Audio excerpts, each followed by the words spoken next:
রাজধানী সহ সারা দেশে বাংলাদেশ সেনাবাহিনীকে বিশেষ নির্বাহী ম্যাজিস্ট্রেটের ক্ষমতা দিয়েছে সরকার। সেনাবাহিনীর কমিশন প্রাপ্ত কর্মকর্তাদের এই ক্ষমতা দেওয়া হয়েছে। মঙ্গলবার জনপ্রশাসন মন্ত্রণালয়ের এক প্রজ্ঞাপনে এই সিদ্ধান্ত জানানো হয়। প্রজ্ঞাপনে উল্লেখ করা হয়, 1898 সালের ফৌজদারি কার্যবিধির 12 এর 1 ও 17 ধারা অনুযায়ী বাংলাদেশ সেনাবাহিনীর কমিশনপ্রাপ্ত কর্মকর্তাদের নির্বাহী ম্যাজিস্ট্রেটের এই ক্ষমতা দেয়া হলো, যা কার্যকর হবে আজ থেকেই। আগামী 2 মাস এই সিদ্ধান্ত বলবৎ থাকবে।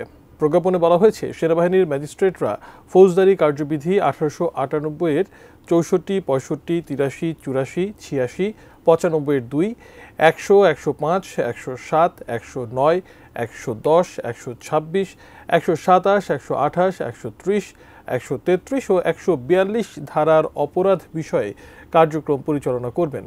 এদিকে বিদ্যমান পরিস্থিতিতে এখনও সারা দেশে সেনাবাহিনী মোতায়েন রয়েছে।